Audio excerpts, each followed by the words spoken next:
우리 한겨남 동지가 읽어봅시다. 소크라테스에 있어서 변증법은 진리의 공통적인 상보를 지향하는 철학적 대화를 이끌어가는 기술이다. 소크라테스는 당대의 로고스라 불리던 구두 언어 형식으로 질문을 하고 답변을 유도하는 논리를 사용했다. 특히 모순되는 문답법을 통해 상대방의 무지를 통해 각성하게 만들었다. 소크라테스 방법은 하나의 잘못된 전제가 모순에 도달한다는 것을 보여 전제를 제거하는 것이다. 그러니까 아까 다이얼렉틱이 대화라고 그랬잖아요. 로고스는 말이라는 뜻이야, 말. 로직, 이성. 그래서 언어 중에 문자가 먼저 나타났어요? 구두 언어가 먼저 나타났어요? 그래서 사람들이 의사소통이나 논리를 할 때 문자보다는 구두 언어가 더 중요하다는 거예요. 구두 언어를 중요시해요, 구두 언어. 문서를 통해서 하는 것이 아니라 말로서 한다는 거야, 말로서. 문답법. 그러니까 하나의 전제가 모순이라는 거를 도달해서 그 전제가 틀렸다는 거죠. 있다는 거죠. 이렇게 물어보는 거야. 내가 이한국 동지한테 물어보는 거야. 소크라테스가 주로 어떤 짓을 했냐면, 우리로 치면 서울역이나 영등포역 같은 데 사람 많이 다니는데, 번화가 가가지고 옷 잘 입고, 잘난 척하는 놈한테 가서 소크라테스가 질문을 하는 거야. 이한국이 이렇게 있잖아. 내가 이한국한테. 너 영혼이 있냐 없냐 물어보는 거야. 그러니까 이한국이. 영혼이 어딨어요? 영혼이라는 게. 이렇게 대답하는 거지. 그래? 영혼이 없다고 생각해? 이렇게 하잖아. 그럼 질문을 하는 거야. 그래? 너 영혼이 없다고 그러는데, 니네 아버님 돌아가셨냐? 안 돌아가셨죠? 너 꿈에 니네 아버지 본 적 있어? 없어? 얘 본 적 있죠? 야, 근데, 육신은 사라졌는데 니네 꿈에 아버지가 어떻게 나타나냐? 뭐 이런 식의 질문을 하는 거예요. 그래서 그럼 영혼이 있나 보네 이런 식으로 가지고 그 사람이 자기 주장을 바꾸게 만드는 대화로서 하는 게 이제 소크라테스예요. 그래서 이 소크라테스의 교육법을 여러 가지 대화법이라고 하고 상기술이라고 하고 삼파술이라고 해요. 이거는 이제 우리 이영동지를 봅시다. 소크라테스의 교육법이 삼파술이다. 삼파술이란 소크라테스가 변증법적 대화에서 사용하는 논리적 전개 방식이다. 자신의 의견이 다른 사람에게 질문을 통해서 그 사람이 주장이 잘못되었음을 깨닫게 하는 것이 삼파술이다. 소크라테스는 질문과 답변을 발전시켜 상대방의 논리 모습, 순환 논리에 빠져 있음을 인정하게 만들었다. 그래서 영혼은 존재하지 않는데 이한국이 영혼은 존재하지 않는데 이한국이 이렇게 주장했어요. 근데 소크라테스가 말에 따르니까 맞네요. 제 꿈속에서 돌아가신 아버님이 제가 꿈에서 봤네요. 영혼은 주장하지 않는데 어떻게 아버님이 꿈속에서 나타났죠? 이제 보니까 영혼이 존재하나 보네요. 이렇게 말하게 하는 거야. 자기 논리 모순에 빠져서 인정하게 되는. 요거는 이제 요것도 되게 재밌는데 우리 박관영 동지를 봅시다. 소크라테스의 부는 삼파였다. 소크라테스는 피교육자가 전생에 배운 것을 까먹었을 뿐이고 교육자는 의견을 끌어내는 것이다라는 전제를 앞세워 교육자 역할을 삼파로 규정했다. 지식은 원래 사람들이 기억하지 못할 때 전생에 이미 알고 있다. 영혼은 영원하고 육신을 번갈아 갈 뿐이므로 나의 육신은 지식을 모르지만 잠재적인 영혼은 지식을 알고 있다. 소크라테스의 역할, 이 영혼을 깨워서 전생의 지식을 기억, 상기시키는 것이다. 이 소크라테스가 왜 반동의 괴수냐면은 여러 가지가 있는데 일단 관념입니다. 영혼이 있다고 생각하는 거예요. 육신이 죽어도 영혼이 있고 그 다음에 윤회를 한다고 생각해. 이 영혼이 계속 육신을 바꿔가면서 태어난다고 생각해요. 윤회를 한다고 생각해요. 그 다음에 이 소크라테스는 신은 유일신 하나밖에 없어. 왜냐면 신이 여러 명 있는 건 말이 안 돼. 그러면 신이 신을 만들어? 말이 안 되잖아요. 신은 모든 걸 창조했는데 신이 신을 만들면, 그러니까 아테네의 여신이 있고 도시마다 신이 있었는데, 그러면 아테네의 여신이 아테네를 만들었어? 그러면 아테네의 여신은 누가 만들었어? 그 신이 왜 이렇게 많아? 말이 안 되잖아. 신은 만물을 만드는. 그 만물을 만든 사람은 딱 하나만 있어야 돼. 유일신. 이게 소크라테스인데, 자, 소크라테스는 영혼이 있다고 생각하는 거예요. 그러면 한계남 동지가 영혼이 있어. 내가 물어보는 한계남 동지. 한계남 동지의 육신이 사라져도 영혼이 남거든. 영혼이 계속 있어. 그럼 한계남 동지는 윤회를 몇 번 했을까? 육신의 껍데기를 몇 번 뒤집어 쓰고 나왔을까? 지금까지? 말도 못하겠지. 인류가 있어서 5,000번? 5만 번? 그렇지? 최소한 몇천 번은 됐겠죠? 아유, 성지대. 거기서, 어릴 때 죽을 경우도 있고, 남자로 태어나 죽을 수도 있고, 근데 거기서 자기가 귀족도 될 수 있고, 지식인도 있을 수 있고, 엄청난 많은 경험을 했겠죠? 중국에 보면 어때? 중국의 영화과 소설에 보면 나오잖아요. 윤회를 하는데, 나중에 다시 태어날 때 전생을 잊기 위해서 무슨 술을 먹는다잖아. 근데 그때 술을 반만 먹거나 뱉은 놈들은 전생의 기억이 남는다잖아. 도깨비 나온다. 그게 도깨비야? 네, 도깨비. 그래서 소크라테스의 말에 의하면은 한계남 동지는 5,000번을 과거에 태어났다 죽었고 그 5,000번에서 엄청난 경험을 갖고 있는 거야. 그리고 그 5,000번의 삶 속에서는 똑똑한 학자로 태어난 적도 있고 그래서 5,000번의 삶을 살았으면 엄청난 지식을 갖고 있겠죠. 근데 한계남 동지는 여기 태어날 때 망각의 잔을 먹어가지고 그걸 다 잊어버렸어. 자기가 알고 있는 지식을. 그래서 소크라테스는 네가 다 잊어버린 지식을 내가 깨워주겠다 이거야. 네 안에 있는 지식을 내가 네 스스로 알게끔 해주겠다. 이게 삼파술이야. 소크라테스의 부인이 삼파야. 그러니까 삼파 역할이 뭐예요? 애를 받아주는 거잖아요. 그러니까 임산부가 애를 잘 낳게 만들어주는 게 삼파 역할이잖아. 자기는 삼파라는 거야. 뭐냐면 모든 사람이 영혼이 있고 윤회를 많이 했기 때문에 엄청난 경험과 지식을 이미 자기 마음속에 있고 진리도 다 알고 있어. 다만 지금 기억을 못할 뿐이야. 그래서 자기 마음속에 있는 지식과 진리를 깨닫게 해주는 역할이 자기가 삼파술이라고 해요. 그리고 또 그것을 그 영혼을 깨워서 전생의 지식을 기억시켜주니까 상기술. 다 똑같은 말이야. 대화술, 상기술, 삼파술. 그래서 어떤 방식으로 끊임없이 대화를 통해서 그래서 20개의 시간을 20개를 해서 하는 게 그런 대화술이죠. 그래서 기본적인 게 서로 모순되는 주장, 그죠? 서로 모순되는 주장을 함으로써 전제를 부정하고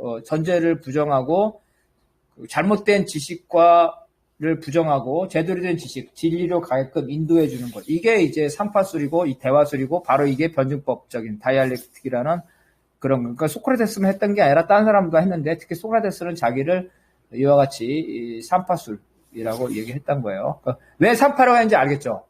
예. 자, 그러면은 요거는 우리 박건영 동지 읽어봅시다. 소크라테스는 구두 언어는 지혜 매개인 정신을 다른 상대방에게 전하는 유일한 운송수단으로 봤다. 즉, 그에게 있어서 구두 언어는 현대의 관점에서 말하는 단순한 규칙적인 음파의 개념이 아닌 말하자의 사유 자체를 어떠한 오류도 없이 밖으로 내보내서 듣는 이의 사유에 영향을 주는 절대적인 것으로 보았던 것이다. 그는 다양한 사람들과 토론했는데 제자들이 던진 질문에 즉각적인 답을 주는 것보다 거꾸로 질문을 던지는 것을 선호했다. 그는 자신만 지식을 깨닫고 단순히 전달하여 단견으로 토론을 중지시켜서 알의 변증을 멈추는 것은 비이성적인 행위라고 생각했다. 그는 자신이 질문에서 확인할 수 없는 것에 대해 끝없이 질문했으며 이러한 변증의 과정을 통해 진리에 가까워지려고 노력했다. 여기서 중요한 거는 구두 언어, 로고스라는 거예요. 이게 왜 중요하냐면은, 옛날에는 글자라는 걸 알고 있는 사람이 진짜 극소수였을 거 아니에요. 그죠? 글자라는 게. 그래서 성경 측에도 태초에 뭐가 있었다 그래요? 영이 있었다? 태초에, 성경 측에. 태초에 말씀이 있었다. 아, 그래요? 태초에 말씀이 있었다. 태초에 말이 있었다는 거예요. 이 구두 언어가 되게 이제, 이 말이 되게 중요한 거죠. 그리고 이 대화를 통해서 아마 글로 하는 것보다 대화를 하면 더 솔직하지 않을까? 서로 눈을 쳐다보고 서로 눈 쳐다보고 얘기하는데 거짓말하는 놈은 상당한 그 사기성이 농후한 놈들이고, 글로 하는 것보다 말로 할 때는 훨씬 더 진솔하죠. 그래서 이 말을 통해서 진리에 가까이 가는 훈련을 하는 거예요. 계속해서 질문을 던짐으로써 이게 알매 변증이어서 답을 바로 안 준다는 거죠. 그래서 스스로 답을 찾아가기는 스무고개 형식으로 해간다는 거예요. 이게 이제 변증법이에요. 이 변증법이 바로 진리를, 그러니까 소피스트의 변증법은 말도 안 되는 말장난이었는 반면 소크라테스의 변증법은 자기가 알고 있는 지식과 진리를 찾아가는 자기와 간의 모순의 모순, 그죠? 우리가 그 모순 변증법에서 나오잖아요, 그죠? 대립과 조화, 부정의 법칙, 계속 부정의 법칙을 해서 답을 찾아가는 과정을 이 삼파술, 대화술이 했다는 거죠. 소크라테스의 제자인 플라톤이 이제 이것을 계승했고, 이건 그 다음 분이 누구죠? 이영동진가? 이영동진인가? 플라톤은 제아편 메논에서 처음으로 소크라테스의 관제법을 언급하였다. 플라톤은 이런 관제법적 논증 방식으로 철학자만이 진리를 선험적으로 인식할 수 있다고 보았다. 플라톤의 대화 형식으로서 관제법이란 영원히 자기 자신과의 대화에 있어 개념을 형성하고 개념을 분석하고 개념을 결합하는 논리적 절차를 의미한다. 그러므로 관제법은 플라톤에 있어 최고의 학문으로 간주된다. 플라톤은 관제법을 내면화된 이데아에 이르는 적극적 방법으로 삼았다. 하지만 아리스토텔레스는 형식 논리학을 선호하여 전쟁에 대해 논박의 기술 또는 명제의 귀납적 탐구술이라 하여 부정적이었다. 네, 플라톤은 소크라테스 제자예요. 소크라테스는 책을 남긴 게 하나도 없어요. 그래서 플라톤은 이 소크라테스의 말과 소크라테스 사건을 다 책으로 남겼어요. 플라톤의 책은 이런 거야. 소크라테스가 가라사대 이런 거야. 그래서 문제점이 뭐냐면 소크라테스 생각인지 플라톤의 생각인지는 몰라요. 어쨌든 근데 플라톤은 소크라테스 가라사대 엄청난 책을 썼는데 전부 다 플라톤 책은 소크라테스 가라사대. 그래서 소크라테스의 변증법을 소개했고, 플라톤에 있어서 변증법은 소크라테스 차이점이 뭐냐면 소크라테스는 다른 사람, 그죠? 다른 사람을 대화를 통해서 너가 사실은 멍청한 게 아니라 너가 지식과 진리를 알고 있는 네가 그걸 모를 뿐이니까 내가 도와준다 그랬잖아요. 이게 이제 소크라테스의 변증법인데, 플라톤에서는 한 단계 더 나아가서 철학자의 변증법이에요. 이건 자기 자신과의 대화예요. 이제는 철학자들은 훈련이 되는 거거든. 철학자들이 훈련이 되면 이제 딴 사람이 필요 없이 나가 나한테 질문하는 거야. 그래서 자기 자신과 대화를 통해서 진리를 찾아가는 거예요. 그래서 나중에 국가론에서 소크라테스의 교육이 나오는데, 소크라테스의 교육은 유아교육 때 시작해서 50대의 교육이 끝나는데 50살의 교육이 끝나요. 마지막 교육이 이 변증법이에요. 변증법 교육이 50살에 끝내. 50살의 변증법을 교육이 끝나면 그 사람이 철인. 정치 지도자가 되는 거야. 정치 지도자가 되려면 변증법 50살까지 교육을 해야 되는데, 이때의 변증법은 자기 자신과의 대화를 통해서 진리를 찾아가는 거예요. 그래서 이 플라톤에 따르면 이 철학자, 변증법을 자유자재로 활용하는 사람만이 진리를 찾을 수 있다. 지난번에 말했죠. 촛불에 흔들리는 그림자라고 그랬잖아요. 플라톤이 우리가 경험한 일반적인 삶은 촛불에 흔들리는 그림자이기 때문에 그 본질을 알 수가 없어. 일반 사람들. 그런데 철학자만이 자기 자신에 대해서 변증법적인 사유를 통해서 촛불에 흔들리는 그림자가 그것이 무엇인지 그 본질을 파악할 수 있다는 거예요. 철학자만이. 그 교육 방법과 그 훈련이 바로 변증법이라는 거예요. 이렇게 되고. 다만 이제 아리스토텔레스는 자연과학과 사회과학을 결합을 해서 자연과학적 방식을 상대적으로 중요시해서 이걸 이제 변증법에도 논박, 말장난이다 이렇게 되는 거예요. 말장난. 그래봤자 말장난이다 이런 거고, 그 다음에 어떤 정의를 통해서 답을 찾아가는 게 아니라 사례별, 사안을 묶어가지고 여러 가지 사안 중에 공통점을 찾아가는 귀납적 방법이라는 거지. 되게 소모적인 방법이라는 거지. 딱 개념을 딱 정해가지고 개념을 통해서 가는 게 아니라 이렇게 됐다는 거. 자, 그래서 자, 요거는 그 다음에는 또 이해국동지인가 누구예요? 그 다음. 변증법은 중세에서 논리학의 일종으로 인정되었다. 칸트는 변증법을 가상의 논리학으로 취급했다. 왜냐하면 변증법은 경험을 고려하지 않고 개념과 원칙에 의하여 인식할 수 있다고 확신하기 때문이다.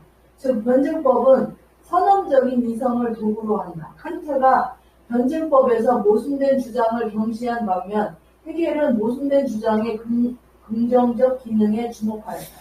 예, 그래서 여기서 말하는 변증법은 그 소크라테스나 플라톤이 사용한 변증법을 말하는 거예요. 소피스트들이 말하는 거예요. 그러니까 좋은 의미의 변증법을 말하는 거예요. 이러한 변증법이 이제 중세에서는 하나의 논리학으로 인정됐다는 거죠. 그러니까 변증법의 원칙이 몇 가지 나오겠죠. 가장 기본적인 게 어때요? 부정의 원칙. 아까 나왔잖아요. 그 다음에 이 헤라클레이토스가 한 거, 그러죠? 부정의 법칙, 그리고 대립과 조화의 법칙, 이런 거죠. 그죠? 대립과 조화의 법칙. 이런 것들을 하고, 만물이, 모든 건 변화한다. 이런 것들이 이제 하나의 중세 시대에 와서 비로소, 논리학으로 인정이 됐다는 거죠. 그래서 이 논리, 말을 통해서 하는 논리이기 때문에, 경험이 부족하기 때문에 가상, 말로 하는 거니까 자연과학을 동원하지 않죠. 말로 하는 것이라는 거죠. 경험을 고려하지 않는 거라는 거죠. 그래서 선험적 이성을 도구로 한다는 거죠. 그래서 변증법의 특징이 아까 말한 대로 그 음양 대립이잖아요. 그래서 모순된 주장에 서로 상반되는 모순된 주장이 서로 싸워가면서 이겨가려고 하면서 답을 찾아가는 과정인데 이런 모순된 주장에 대해서 칸트는 이런 거를 경시한 방면, 헤겔은 이 모순된 주장의 긍정적 측면. 그 헤겔은 뭐예요? 부정의 정반합이 정반합. 정반합. 무슨 말, 정반합 아세요? 정반합. 정반합은 양자가 대립하면서 새로운 제3자로 정립하는 거예요. 이렇게 되는 거지. 경제사로 본다면은 공산제, 원시 공산제에서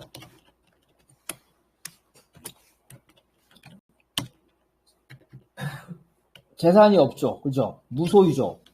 무소유였는데 소유가 나타나잖아요. 생산력이 발달해서 소유와 무소유가 서로 대립하죠. 대립하면서 노예제로 바뀌는 거잖아요. 그죠? 노예제에서는 어때요? 이 인간이 뭐예요? 인간이 도구죠, 도구. 인간이 도구야. 노예제에서는 인간이 도구에 불과해, 인간이 도구. 그런데 농노제에서는 인간은 이제 생각하는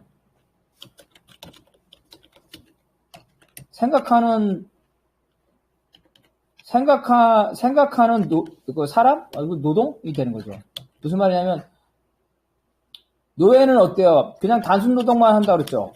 그래서 복잡한 노동은 노예가 할 수 없다 그랬어요. 왜냐면, 자기를 기계처럼 대하는데, 매 맞으면서 죽지 않을 만큼 주는데, 누가 일을 열심히 하고 창조적으로 하겠어서, 노예제에서는, 노예는 단순히 인간이 도구일 뿐이에요, 도구. 근데 농노조에는 어때요? 생각하는 노동을 해야 되겠죠. 그래서 이것들이 대립하는 거야. 이렇게 대립하면서 이제 농노가 되고 또 농노 중세 봉건제. 중세 봉건제에서는 공동체적 노동, 영구죠. 공동체적 노동. 봉건 영주죠. 봉건 영주. 봉건 영주에 종속당하고 있잖아요. 이거와 뭐가 대립하냐면 도망한 농노. 도망한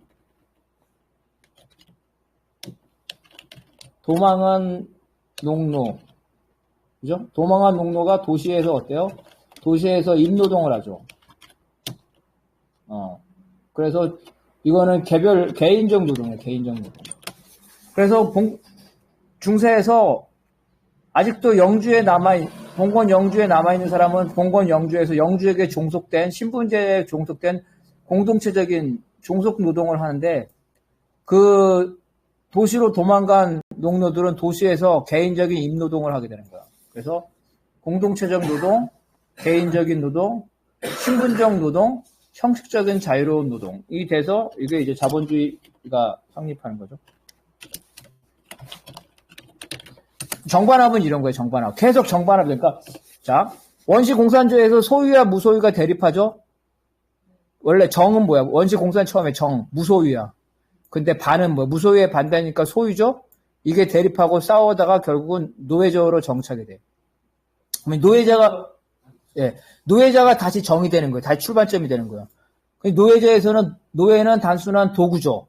생각하지 않는 단순한 도구야. 근데 이제 생산력이 발전하면서 생각하는 노동이 필요하게 되는 거야. 그러면은 단순한 도구인 정이 생각하는 노동이 필요하니까 반이 되는 거야. 이 두 개가 싸워가지고 봉건제가 되는 거죠. 농노가 되는 거죠. 농노에서는 또 이 공동체적인 노동이 정이 되는 거예요. 근데 공동체적인 노동이 아니라 도시로 도망한 농노들은 도시에서 자유로운 개인적인 노동을 해. 이게 반이 되죠. 이게 싸우다가 자본주의로 되는, 이런 식으로 정반합으로 계속 발전한다, 역사가.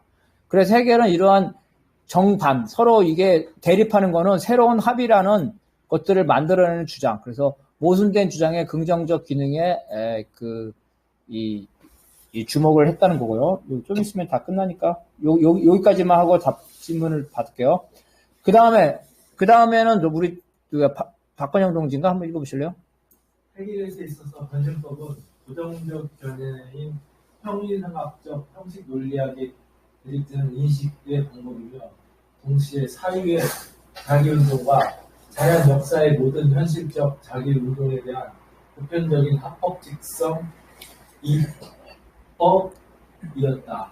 해결은 자기 자신의 내부에 있는 모순에 의해 대립을 낳고 그것을 지향함으로써 더 높은 차원으로 나아가는 이 운동을 관념론적 입장에서 개념의 자기 정계로 정착시켰다.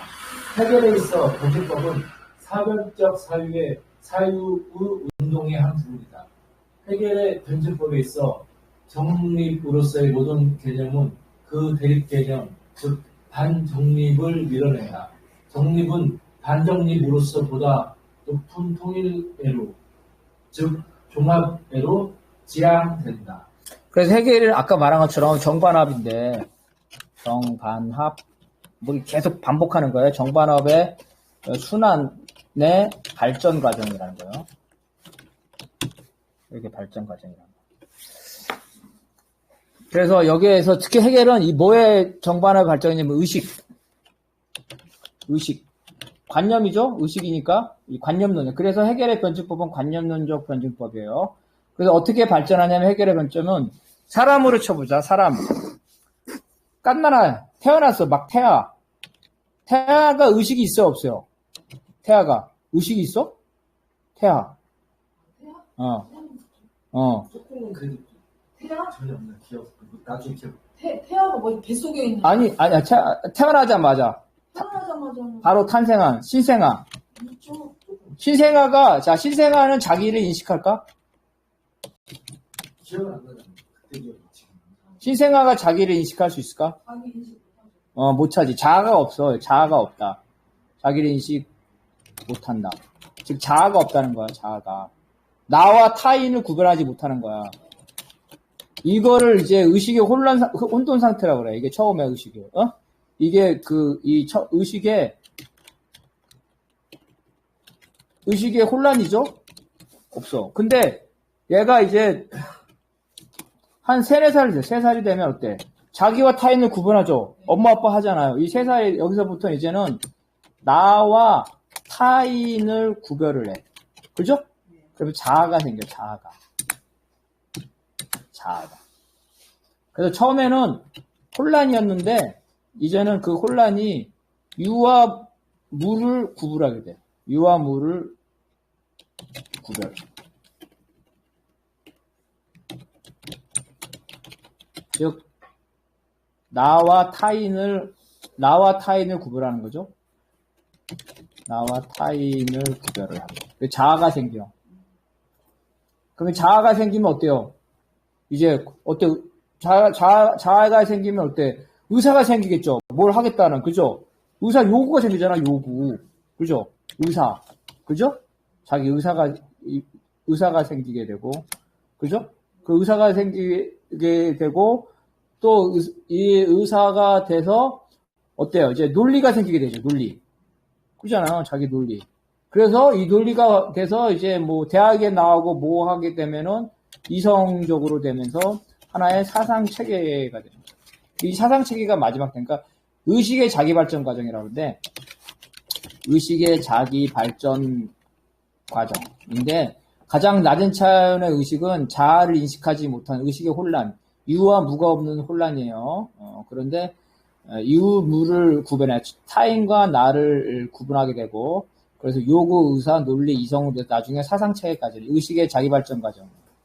그래서 역사나 사람이나 모든 거를 의식의 자기 발전 과정으로 보게 돼. 그래서 이게 변증법이라는 거예요. 그러니까 뭐냐면은 자 혼란을 극복하는 거죠. 혼란을 극복이라는 거는 부정이죠. 극복은 다 부정. 혼란을 극복, 즉 부정해서 이제 유무가 있어. 유무. 즉 나와 타인이 생기는 거예요. 그래서 새로운 정반합이 되는 거죠. 합. 그러면서 나와 타인이 생기면 뭐가 생겨요? 나의 주장과 그죠? 타인의 주장을 구별하게 되죠. 주장을 구별하게 되면서 자기의 의사가 생긴단 말이에요. 자기의 의사. 나의 주장과 타인의 주장을 서로 대립시켜. 그러면 자기가 판단을 해. 어떤 판단에서 자기의 의사가 의사, 그죠? 의지가 생기는 이런 식으로 계속 발전 과정이에요. 그래서 관념론이라고 하는 거예요. 그러니까 의식의 발전 과정. 역사도 어떻게 보냐면 세계사는 세계 이성의 발전 과정으로 봐요. 세계의 이성이 원시시대에는 역사가 자기 자신을 인식하지 못했는데 역사를 인식하고 쭉쭉쭉 나가서 마지막에 최후의 단계는 뭐냐면은 사상 체계가 하나로 실물화돼요. 실물화가 되는데 뭐로 실물화되냐면 사람으로 치면 영웅으로. 그죠? 국가로 치면은 완전한 이상적인 국가. 이게 사상 체계예요. 끝단계야. 영웅의 단계면 역사가 끝단계예요. 이상적인 그 역사 끝단계야. 그래서 그 헤겔은 자기가 살고 있는 프로레이션이 그 역사의 끝단계라고 생각했어요. 이상적인 국가라고. 되게 어용이 된 거죠. 그래서 헤겔의 가장 중요한 재밌는 게 뭐냐면, 가장 이성적인 것이 현실적인 것이고, 가장 현실적인 것이 가장 이성적인 것이다. 이렇게 말하는데, 어때요? 가장 이성적인 것이 현실적이라면 어때? 현실이 어떻게 돼야 돼? 현실이 이성적으로 바뀌어야 되겠죠. 그죠? 가장 이성적인 것이 현실로 나타나야 돼. 그래서 여기까지는 젊었을 때 혁명적 생각이, 혁명적 청년이었어요. 그래서 여기서는 헤겔은 되게 혁명적이야. 현실이 이성적이지가 못해. 그래서 현실을 이성적으로 만들어야 돼. 가장 이성적인 게 현실이 돼야 된다는 게 혁명적이야. 근데 여기서는 뭐야? 가장 현실해. 지금 현실이 이성이야. 지금의 현실이 이성적인 거라는 거야. 더 이상 어때요? 보수적이죠? 프로이션이 살만하다는 거야. 왜 헤겔한테 프로이션이 살만하다 그랬을까요? 나중에 나오는데 헤겔과 막스의 공통점이 있어. 박사를 받고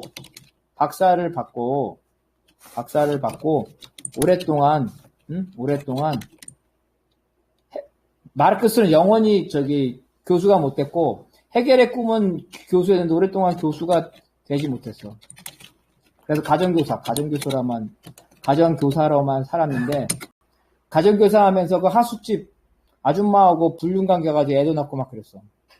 근데 어느 집 부잣집 가정교사에 갔는데 그 부잣집 딸을 꼬셔가지고 귀족이죠. 귀족의 딸과 약혼을 하는데 이 조건이 뭐냐면 그 귀족의 딸에서 내는 조건이 너 교수가 돼야 돼. 우리 딸하고 결혼하려면 교수가 돼야 돼. 이게 그래서 해겔은 그렇게 꿈에 그리 교수가 되고 싶어 했어요. 그래서 이 10몇 년 동안 가정교사 역할하다가 가정교사 하면서 책을 많이 썼는데 그 책이 잘 팔려서 결국은 이 해겔이 느지막하게 우리로 치면 서울대학교 베를린 대학 교수가 됐고 학생처장을 거쳐서 베를린 대학 총장이 돼. 서울대 총장이 된 거지, 가정교사가. 좋겠어요, 안 좋겠어요? 이 프로이션이야? 베를린은 프로이션의 수도야? 자기를 총장시킨 프로이션이 좋겠어, 안 좋겠어? 더 이상 이보다 더 좋을 수가 없는 거지. 그래서 해겔은 청년기에는 되게 혁명적이었지만 후반기에는 되게 이렇게 반동적인 성격을 가져. 해겔의 철학을 하는 사람들은 두 가지 다 있어요. 혁명적인 사람과 반동적인 사람이 다 있어. 해겔 철학이.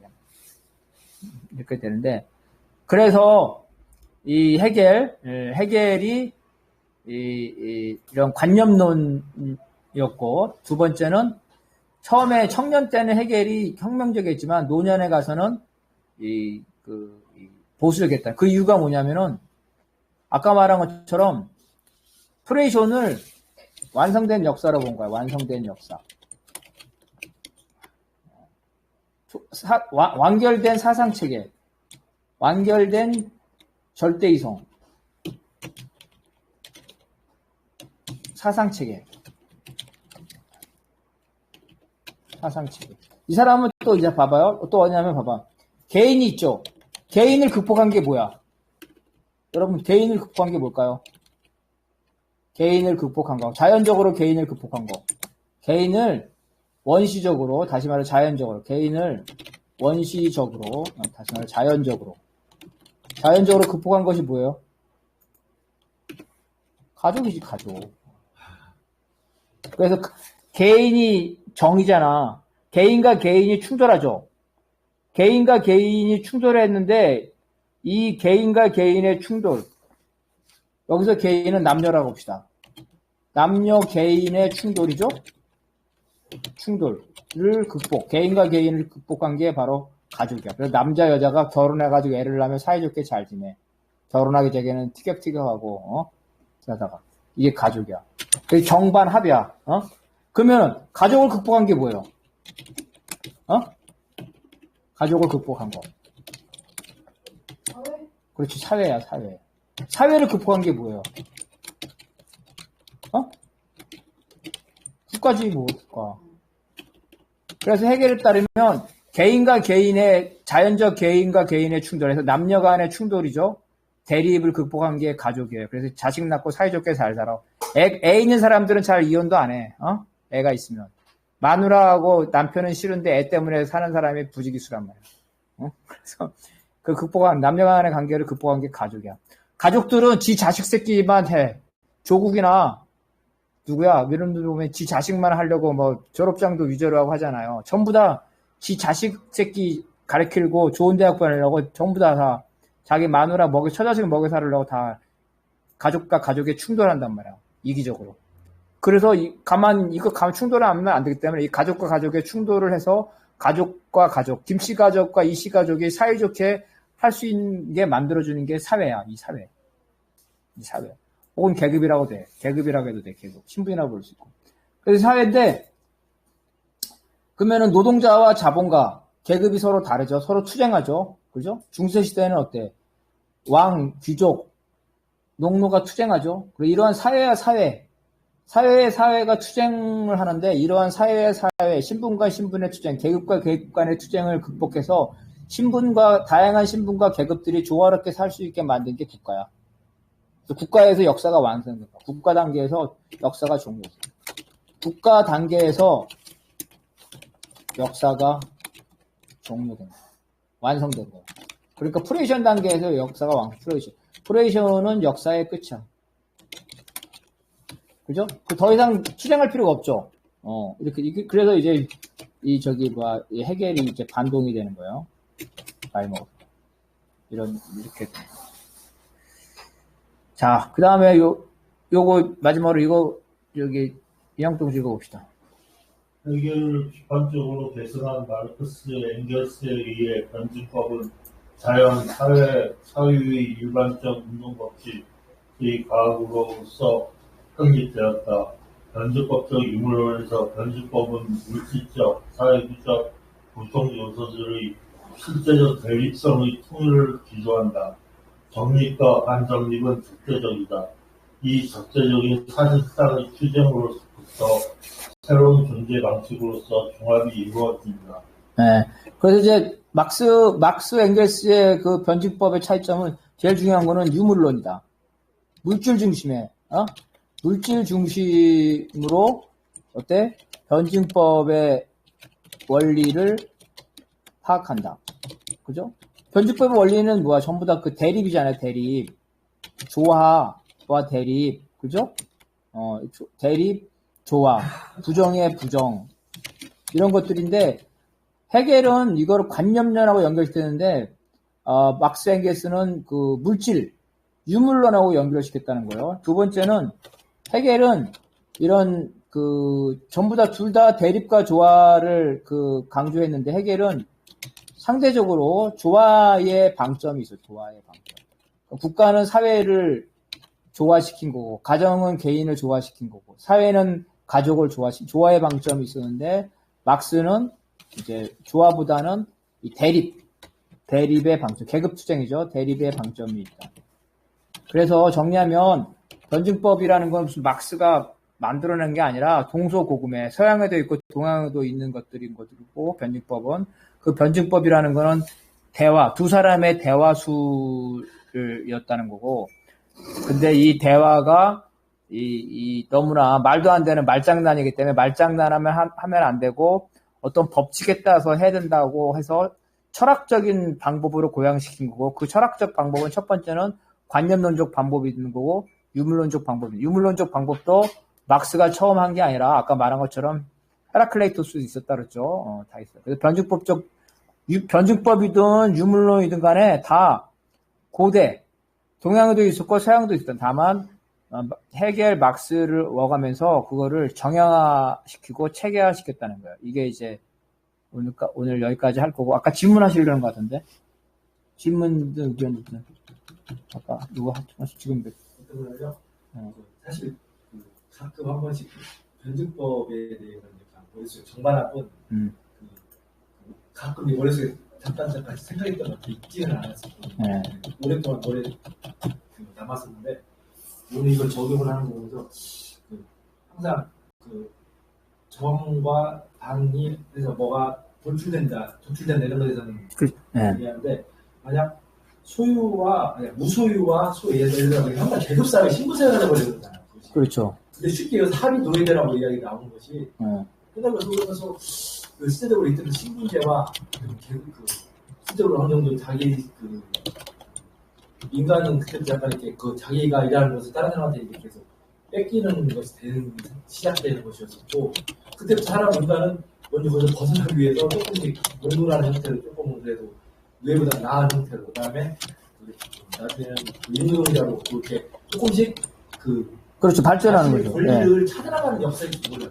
차라리 어떤 그런 신분제가라든가 그런 것들이 그런 한이 나왔다면은, 이 합의라는 것은 그 과정인 거지, 노예제가 합의라고 쉽게 딱 끝내는 게, 근데 합의로 그러니까 저는 이렇게 정과 반이 나오는 합은 우리가 누구나 이제 공감하고 동의하는 결론이어야 되는데, 노예제가 결론은 아닐 수는 없었잖아요. 그러니까 그때 무소유와 소유에서 노예제가, 그러니까 하는 과정이 조금의 그 당시에 약간 이런 면에서 하고 싶었던 이거에서 어떻게 보면 이렇게 다른 이야기를 이렇게 뜻다른 이야기 하는 게 아니라 그 당시에 어떤 신분제가 시작된 거잖아요. 그렇죠.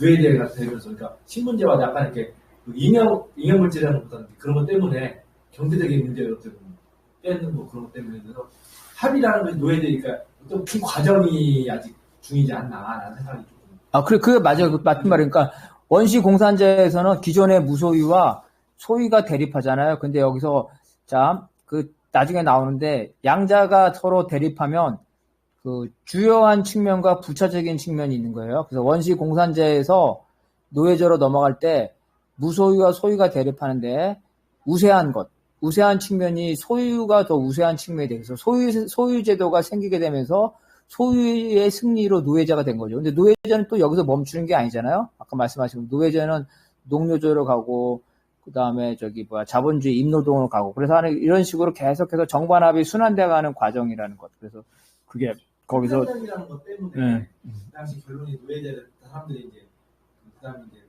그다음 계속 이게 이제 저는 맞는지는 떠나 그렇게 이제 알고 있는데 생산 때문에 이제 그 공산제보다는 노예제, 농노제, 농민 그런 형태 공간제를 통해서 자본 그 임노동자 이렇게 좀 겪으면서 사실 생산적으로 발전을 했어요. 그렇죠.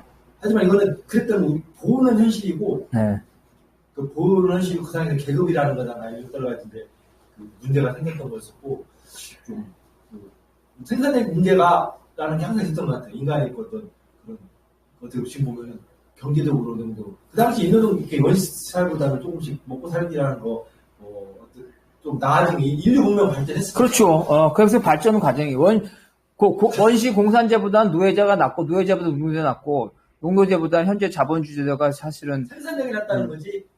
조금씩 당시 이제 그 신분제 수준에서 그 노예나 농노나 임노동자가 조금 나아지는 편이 그렇지. 있고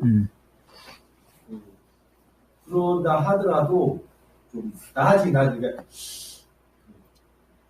어려운 거 이게 좀 보면은 저는 이게 이야기하면서도 이렇게 뭐라고 딱 이야기 못하겠는데, 그러니까 어떤 그동안 계속 보면 사람들의 좀 나아졌어요. 노예보다는 그다음에 농노, 그렇죠. 농노도 있고 생산되니까 문명이라는 발전해 왔고. 그렇죠. 그렇게 해서 이제 조금씩 근본적으로 그래서 막스가 말했어요. 자본주의까지는 비인간적인 사회, 즉 인간 전 역사의 사회고 자본주의가 종료되고 사회주의부터 비로소 인간의 새로운 역사, 인간다운 역사가 된다 그래서 자본주의까지는 그 인간 전의 역사, 비로소 자본주의가 무너져야지만 인간의 역사가 된다 그런데 어쨌든 그래서 그런 과정이 조금씩 진전되고 있지만 문제가 완전히 해결된 건 아니고요. 자, 우리 끝날 때 이제 제가 한 거 다 끝났고 혹시 간단하게 질문이나 의견이 있으신 분들 있어요? 혹시 여기서? 듣고 계신 분 중에서요? 질문이나 의견이 없으면, 그리고 동영상으로 하니까 계속 동영상을 한번 보시면 될 것 같아요. 반복해서. 자, 그러면은 오늘은 여기서 종료하겠습니다. 우리 다음 주 목요일에 보고요. 동영상은 제가 다시 올려드릴게요. 예, 감사합니다. 감사합니다. 예, 장률 선생님이요, 김준희 선생님, 고생하셨습니다. 네. 네, 수고하셨습니다. 예, 예.